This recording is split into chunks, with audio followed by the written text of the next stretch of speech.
जो बीआरएस की हुकूमत थी उस पर से हमारा एतमाद, हम से मुराद मतलब है कि माइनॉरिटीज़ का ख़ास तौर पर या मार्जिनलाइज कम्युनिटीज़ का जो एतमाद था वो जो है शेक हो गया था। हमारे यहाँ एक अल्टरनेट था, बावजूद ये कि एक हिस्टोरिकल बैकग्राउंड है कांग्रेस का, उसके बावजूद भी हमने एक बार फिर 10 साल के बाद कांग्रेस को न सिर्फ वोट दिया बल्कि लाने के लिए बहुत बड़ी कोशिशें भी की हैं। उसके अंदर जहदकार भी थे, उसके अंदर एनजीओज़ भी थे, उसके अंदर रज़ाकार भी थे, सारे लोग थे जो बग़ैर किसी मकसद के जो है एक सेकुलर हुकूमत आना चाहिए और हिंदुत्व और दूसरी ताकतें जो मुल्क को बांट रही हैं, डिवाइड कर रही हैं, उनको जो शिकस्त दी जाए। बहुत ही ओपन हमारा मतलब मैंडेट था। ये बात जब ये हुकूमत आई, आप प्रेस से वाबस्ता है, आप अच्छी तरह जानते हैं कि इस मुल्क रियासत के अंदर कुछ असरात मजलिस के भी हैं।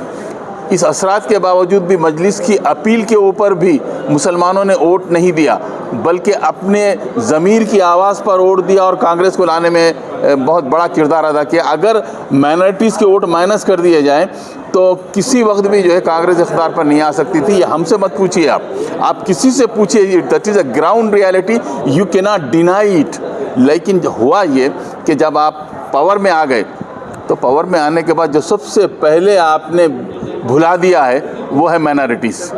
जो लोग आपको इख्तियार पे लाए थे, आपके ऊपर भरोसा कम था, उन लोगों पर भरोसा ज़्यादा था जो जहदकार थे, जो एनजीओज़ थे। उन्होंने यकीन दिलाया कि ये कांग्रेस ये जो वादे कर रही है वो पूरे करेगी, कांग्रेस जो एश्योरेंसेस दे रही है वो पूरे करेगी, कांग्रेस जो कुछ मैनिफेस्टो के अंदर बताया है वो पूरे करेगी और औकाफ की जायदादों का तहफ़्फ़ुज़ करेगी। इस पर लोगों ने एनजीओज़ पर भरोसा किया। मैं एक बार फिर कहता हूँ, एनजीओज़ पर भरोसा किया, सोशल एक्टिविस्ट पर भरोसा किया और फिर आपको वोट दिए। और उसके बाद जो हुआ है वो हमारे लिए, जैसे मैंने अभी प्रेस कॉन्फ्रेंस में कहा था कि वो इंतज़ार था जिसका वो सहर तो नहीं।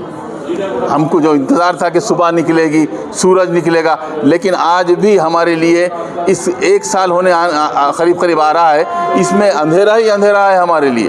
कोई ऐसा क्यों लगता है कि रेवंत रेड्डी मुसलमानों के साथ नाइंसाफ़ी करें? वो तो हमेशा से निज़ाम की तारीफ़ करते आते हैं, निज़ाम के बारे में, और प्रीवियस जो मुस्लिम हुक्मरान थे उनकी तारीफ़ करते हैं। आपको देखिए, मैं बताऊँ, आज का जो मुसलमान है वो किसी वर्बल एश्योरेंस के ऊपर भरोसा करने के लिए तैयार नहीं, और ना ही ये जो नाटक होते हैं ना उस पर भरोसा करने के लिए तैयार है। अगर आप मेरे पास आते हैं, मेरे हक दीजिए, what the constitutional rights I deserve, give it me. I don't want the cap on your head.